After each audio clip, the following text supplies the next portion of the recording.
Halo, nama saya Briliana Mauliza Zakia, dan bersama teman saya yaitu Marcella Arfiani. Di sini kami ingin mempresentasikan risk management dari brand bisnis kami yaitu Ikromus dan produknya yaitu Mochi Daifuku. Di sini saya akan menjelaskan reconnection of risks dalam bisnis Mochi. Reconnection of risks merupakan hal yang sangat penting dan risiko tersebut terbagi menjadi tiga yaitu hazard risk, control risk, dan opportunity. Setiap risiko pada bisnis kami memiliki ancaman seperti kegagalan produksi, kontaminasi makanan, masalah dengan supplier, dan kurangnya pengelolaan keuangan. Dan di sini saya juga akan menjelaskan dari tiga tipe risk tersebut. Yang pertama ada hazard risk, di mana aktivitinya itu ada produksi dan resikonya. Yang pertama ada kegagalan dalam membuat produk, lalu kerusakan produk setelah dilakukannya produksi, dan kurangnya teknik dalam memproduksi produk. Selanjutnya ada keamanan produksi, di mana resiko pencemaran makanan yang bisa menyebabkan kesehatan bagi konsumen. Selanjutnya ada supplier, yang di mana harga yang tidak terjangkau, dapat terjadinya pembohongan bahan baku, lalu bahan baku yang tidak laku sehingga supplier menjual dengan harga yang murah dan kualitas yang kurang. Lalu tidak tepat dalam mencari supplier. Lalu selanjutnya itu ada keuangan, di mana sumber daya manusia yang tidak jujur, kurangnya teknik pengelolaan sumber daya manusia, dan modal usaha yang kurang.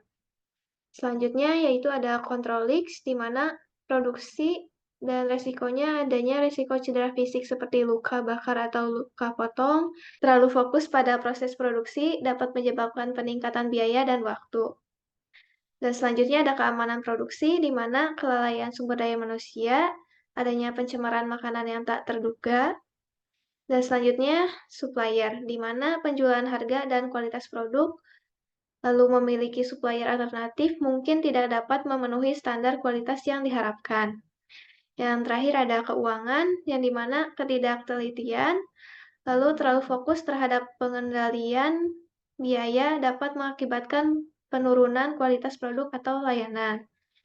Dan yang terakhir yaitu opportunity risk pada produksi, resikonya yaitu kesenjangan dalam mencampuri bahan baku dengan bahan lain, lalu waktu yang tidak pasti. Dan dalam keamanan produksi, resikonya itu sumber daya manusia tidak mengikuti arahan dalam memproduksi. Lalu, yaitu supplier, di mana resikonya ada penipuan harga, lalu penipuan bahan baku. Dan yang terakhir yaitu keuangan, resikonya ada resiko kehilangan peluang untuk meningkatkan profitabilitas.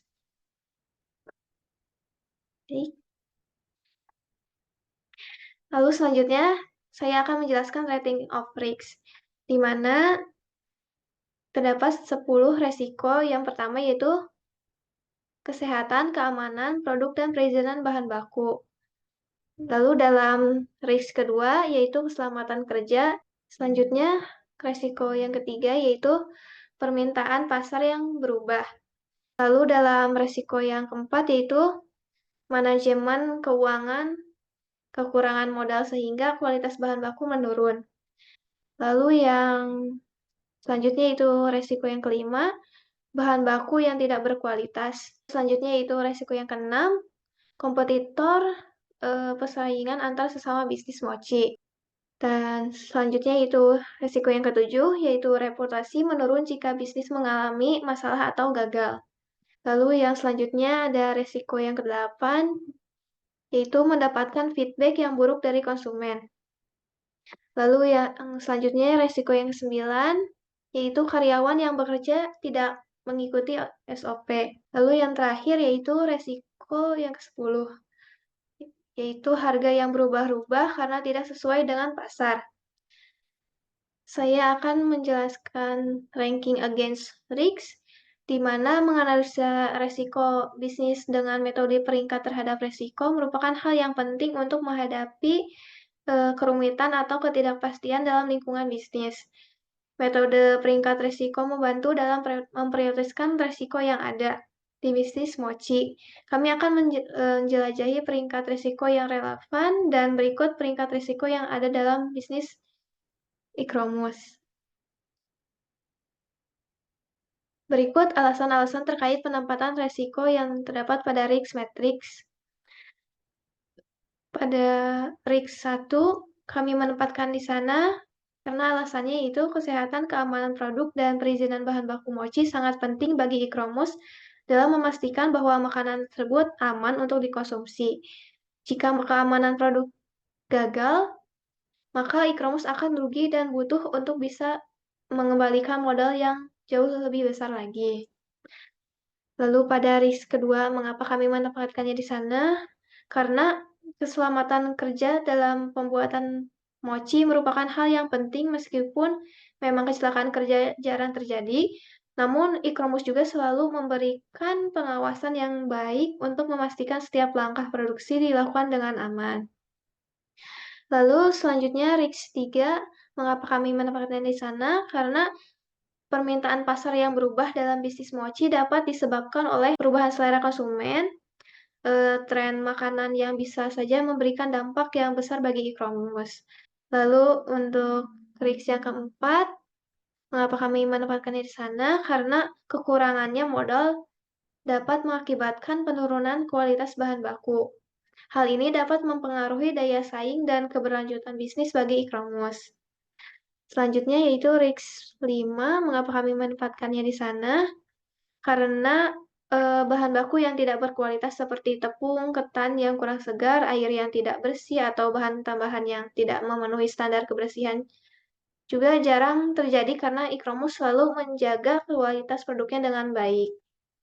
Selanjutnya yaitu risk yang keenam, mengapa kami menempatkannya di sana? Karena dalam industri mochi, persaingan antar bisnis sangat ketat. Maka e-commerce berusaha untuk membedakan produknya melalui kreativitas dalam pengembangan rasa serta penawaran varian unik. Selanjutnya, risiko 7, alasannya karena terjadinya kegagalan dalam kualitas produk, layanan pelanggan, atau keberlanjutan operasional dapat mempengaruhi kepercayaan dan loyalitas pelanggan e-commerce. Lalu untuk risk yang ke-8, alasannya karena mendapatkan feedback yang buruk dari konsumen bisa terjadi kapanpun dan dapat memberikan dampak yang buruk bagi e-commerce. Maka dari itu penting untuk merespon kritik dengan baik, memperbaiki kelemahan, dan meningkatkan kualitas produk. Selanjutnya, risiko yang ke-9, alasannya karena karyawan yang tidak mengikuti SOP bisnis mochi dapat berdampak negatif pada citra merek dan kepuasan pelanggan. Meskipun jarang terjadinya, namun penting untuk mengawasi karyawan agar karyawan tetap mematuhi SOP. Selanjutnya, untuk resiko yang ke-10, alasannya mengenai harga yang berubah-ubah karena tidak sesuai dengan pasar, e-commerce perlu terus memantau faktor-faktor ini untuk menyesuaikan harga agar tetap menguntungkan meskipun dampaknya tidak begitu besar namun kerugian tersebut masih terjadi. Selanjutnya, saya akan menjelaskan responding to risks. Terdapat 4 langkah yang bisa dilakukan oleh e-commerce mengenai setiap risiko yang saat ini sedang muncul. Langkah-langkah tersebut yaitu tolerate, treat, transfer, dan terminate. Berikut adalah masing-masing langkah yang akan diambil oleh e-commerce dalam setiap risiko yang ada beserta penjelasannya. Pada risiko yang pertama, kami menempatkannya di treat karena dapat meningkatkan proses produksi untuk memastikan kualitas produk dan mengurangi resiko kesehatan dan keamanan. Lalu juga dapat melakukan pelatihan secara berkala agar karyawan memahami pentingnya keamanan produk dan aturan perizinan. Lalu untuk Risk kedua yaitu keselamatan kerja, kami menempatkannya pada terminate karena dapat melakukan perubahan signifikan pada proses kerja atau penggunaan peralatan untuk menghilangkan resiko yang tinggi.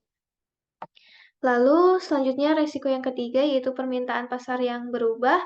Kami juga menempatkannya pada treat karena dapat melakukan analisis pasar yang lebih mendalam, memantau tren dan perubahan permintaan, mengembangkan strategi pemasaran yang lebih fleksibel. Dengan mengambil tindakan ini, kami dapat mengurangi resiko yang timbul akibat perubahan permintaan pasar. Lalu resiko yang keempat, kami juga menempatkannya pada trade karena dapat bekerja sama dengan pemasok untuk menemukan solusi yang dapat mempertahankan kualitas bahan baku meskipun ada keterbatasan modal. Selanjutnya yaitu resiko yang kelima, kami juga menempatkannya pada trade karena memiliki kebijakan yang jelas terkait penolakan bahan baku yang tidak memenuhi standar kualitas yang ditetapkan. Lalu selanjutnya yaitu resiko yang keenam, kami juga menempatkannya pada trade karena dapat memperbaiki kualitas produk atau layanan yang ditawarkan untuk mendapatkan keunggulan yang kompetitif. Dan selanjutnya yaitu resiko yang ketujuh, kami juga menempatkannya pada trade karena dapat memantau media sosial dan umpan balik pelanggan untuk dapat mendeteksi permasalahan yang muncul dan meresponnya dengan cepat. Untuk selanjutnya itu resiko yang kedelapan, kami juga menempatkannya pada trade karena dapat menggunakan umpan balik konsumen untuk terus meningkatkan kualitas produk atau layanan. Selanjutnya itu resiko yang kesembilan, kami juga menempatkannya pada trade, di mana menyediakan pelatihan yang baik kepada karyawan untuk memastikan pemahaman yang jelas tentang SOP dan pentingnya kepatuhan terhadap prosedur tersebut. Dan yang terakhir yaitu resiko yang ke-10, kami juga menempatkannya pada trade. Karena melakukan penelitian pasar yang cermat untuk memahami tren dan pola perubahan harga agar dapat menyesuaikan strategi bisnis, lalu menawarkan berbagai opsi produk atau layanan dengan harga yang berbeda untuk mengimbangi fluktuasi harga pasar. Lalu selanjutnya ada resourcing control yang akan dijelaskan oleh teman saya. Untuk resourcing control ini di mana merupakan proses pengolahan sumber daya yang akan digunakan dalam bisnis. Dan di sini juga kita terdapat tiga aspek yaitu sumber daya manusia, teknologi, dan finansial. Untuk sumber daya manusia di mana kita memiliki satu karyawan tapi kita pengen fokus ke karyawan tersebut dalam mengembangkan keterampilannya dan kami juga mengutamakan pelatihan. Tujuan kita itu untuk meningkatkan efisien dan kualitas. Selain itu juga kami pengen juga karyawan itu bisa eh, rotasi penugasan karena agar proses produksi mochinya dapat berjalan dengan baik. Selanjutnya ada teknologi, di mana kita juga akan menggunakan sistem manajemen produksi sederhana, yaitu sebagai pengelola inventaris bahan baku, proses produksi, dan pemantauan kualitas. Kami juga akan memanfaatkan perangkat lunak untuk pengolahan tersebut untuk meningkatkan efisien dan operasional perusahaan. Terakhir yaitu finansial. Saat ini bisnis kami masih dikelola oleh kami juga dan untuk finansial kita lebih mengetatkan itu karena kita juga pengen lebih mengetahui arus kas yang masuk, terus untuk mengetahui pembelian kualitas bahan baku, dan juga untuk memantau kekurangan dana. Next. Selanjutnya, reaction planning. Di sini kami ada beberapa resiko dan dilanjutkan untuk meresponnya, yaitu keselamatan kerja di mana ada pelatihan dan edukasi karyawan yang dimana di sini kita akan melatih karyawan dengan rutin prosedur keselamatan kerjanya, bagaimana cara menjaga kebersihan juga.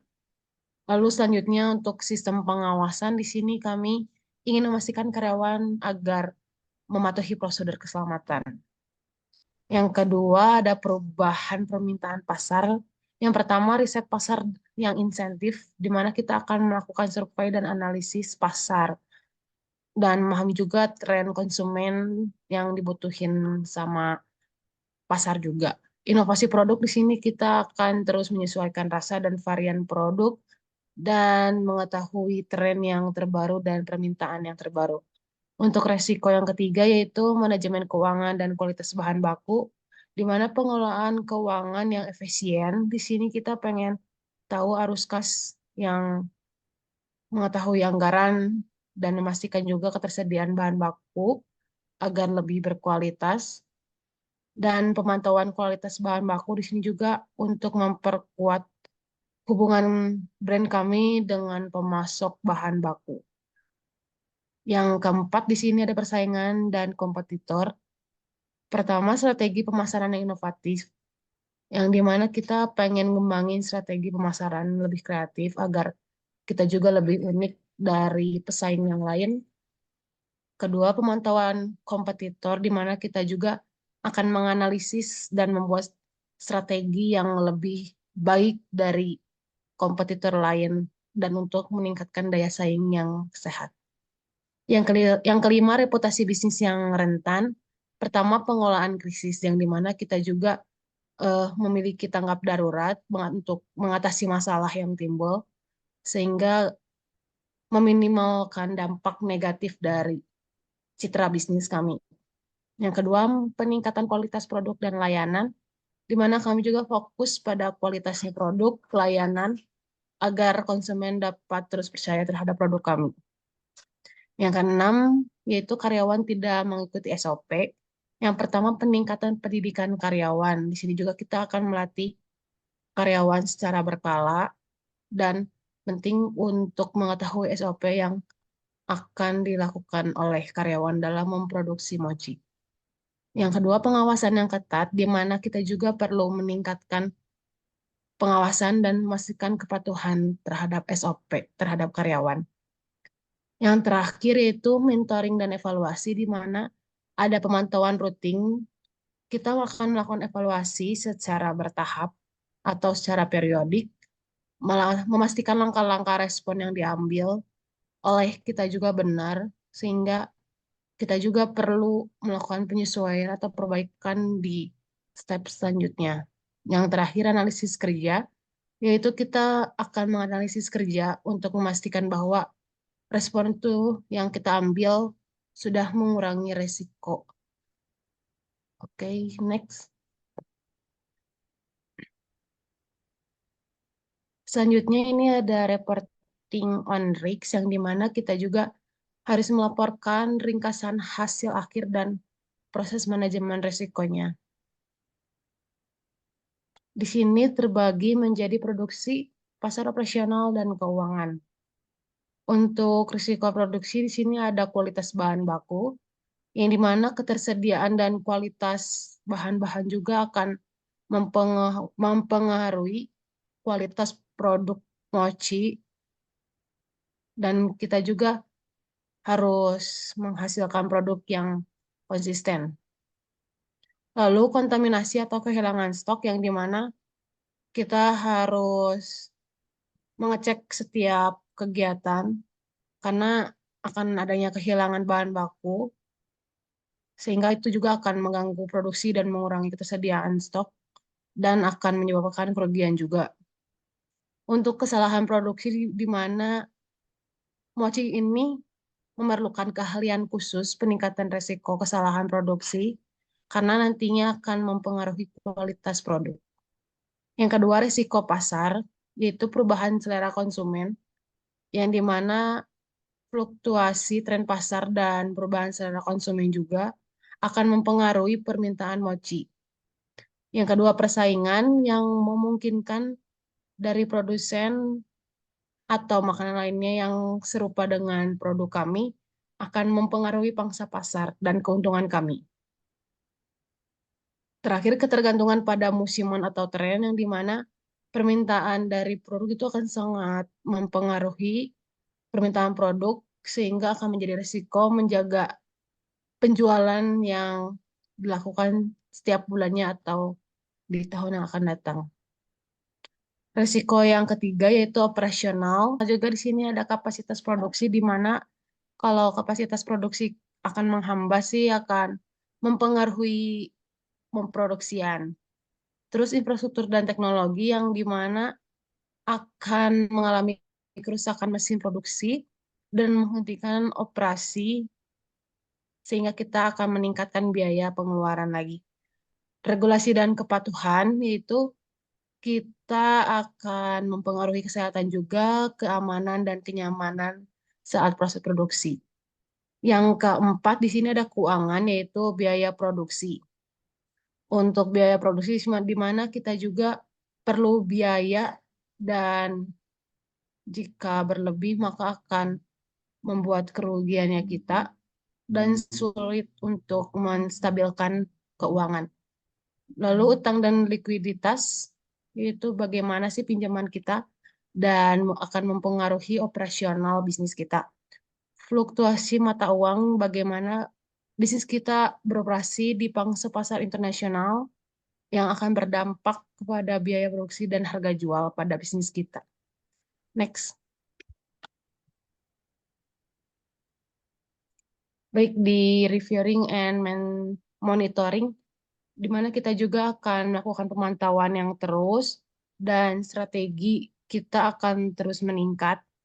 Lalu untuk proses peninjauan juga terhadap Mochi, kita harus mengevaluasi setiap produk, setiap sumber dayanya juga. Terus untuk penjualannya juga kita harus mengevaluasi sumber daya karyawannya, manajemen keuangan, bagaimana finansial kas harus keluar, lalu memastikan juga kualitas produk yang terbaik untuk konsumen. Dan terakhir, kita juga harus memastikan feedback dari konsumen itu akan mempengaruhi produk kita dan akan kita perbaiki dan akan kita pertahankan untuk di produk selanjutnya agar konsumen juga tetap puas terhadap produk kami. Next.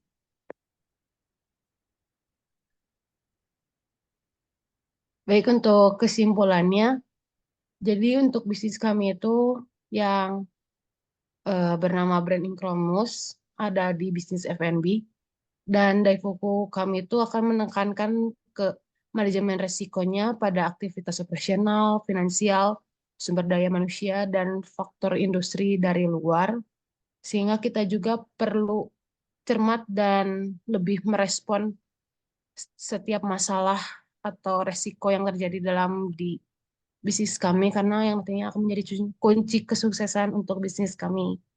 Karena kita juga harus menjaga operasional yang stabil, meningkatkan kualitas produk, terus untuk lingkungan bisnis juga itu sangat mempengaruhi bisnis kami yang lebih kompetitif gitu. Lalu untuk strategi juga akan lebih menguatkan dalam mengontrol bisnis kita agar lebih terus maju dan kami juga bisa bersaing dengan baik terhadap sesama F&B. Mungkin sekian penjelasan dari kelompok kami. Mohon maaf bila ada kesalahan. Terima kasih.